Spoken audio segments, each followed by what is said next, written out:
নজর রাখবো পরবর্তী সংবাদে।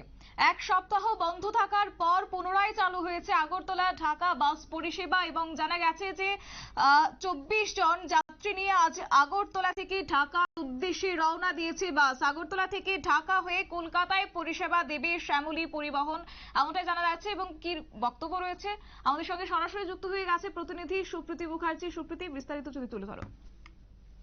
দেখো, গত শনিবার আমরা দেখেছিলাম যে ক্ষেত্রে শ্যামলী বাস তোমার আগরতলা থেকে রওনা হয় ঢাকার উদ্দেশ্যে এই বাস গিয়েছিল।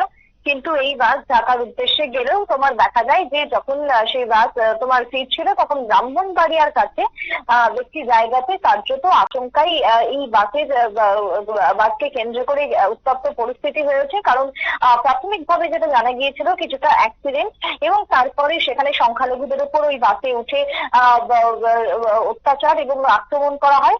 তারপর থেকে কিন্তু পরিস্থিতি অনেকটাই থমথমে হয়ে যায় এবং এই বাসে করে যাতায়াত করা বা এই বাসে চাপার জন্য কোনো সাহস আর দেখাচ্ছিলেন না যাত্রীরা।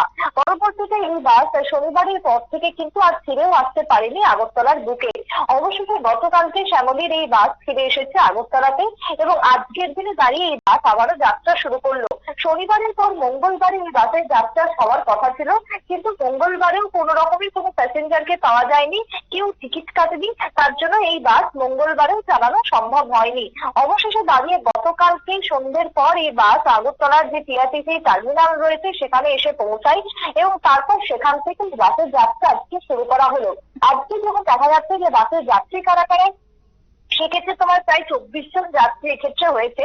অধিকাংশ যাত্রীরাই হচ্ছেন বাংলাদেশের, যারা বিভিন্ন ক্ষেত্রে এর আগেই ভিসা পেয়েছিলেন।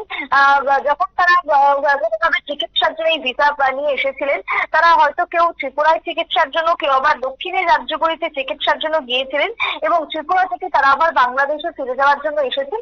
তাদেরই মধ্যে তোমার মোট 24 জন এই বাসের টিকিট কেটেছে এবং এই 24 জনকে নিয়ে আজকে পুনরায় রওনা হলো বাসটি। দেখো, বাংলাদেশের যে অস্থির পরিস্থিতি, তাতে করে এই বাসে যাত্রা করার কোনো সাহস কেউই দেখাচ্ছেন না। অন্যদিকে জানি আগামী দিনে এই বাস পরিষেবা কবে নাগাদ আবারও পুরোপুরি স্বাভাবিক হয়ে যায়, যাত্রীদের মধ্যে আতঙ্ক যবে কাটবে তবেই এই সমস্ত কিছু পরিষেবা স্বাভাবিক হবে। এবং তার জন্য যেটা দরকার সেটা হচ্ছে বাংলাদেশের পরিস্থিতি শান্ত হওয়া। আভ্যন্তরীণ পরিস্থিতি যতক্ষণ না পর্যন্ত শান্ত হচ্ছে এই পরিবেশ কিন্তু বজায় থাকবে, এমনটাই বলছেন তথ্যবিজ্ঞ মহল। শতাব্দী। ধন্যবাদ সুপ্রীতি। অর্থাৎ গত শনিবার কার্যত এক অনাকাঙ্ক্ষিত ঘটনার জেরেই বাস পরিষেবা বন্ধ করেছিল শ্যামলী কর্তৃপক্ষ এবং তারপর আজকে দেখা গেছে 24 জন যাত্রী নিয়ে আজকে রওনা হয়েছে শ্যামলী কর্তৃপক্ষ। এবং জানা গেছে যে এই মুহূর্তে পুরোপুরি ভাবে বাস পরিষেবা স্বাভাবিক না হলেও শুধুমাত্র আজকের দিনে দাঁড়িয়ে যেহেতু যাত্রী হয়েছে, তাই 24 জন যাত্রী নিয়ে এই মুহূর্তে রওনা হয়েছে আগরতলা ঢাকা বাস পরিষেবা। নিয়ে নিচ্ছে ছোট্ট একটি বিজ্ঞাপন বিরতি, সঙ্গে থাকুন।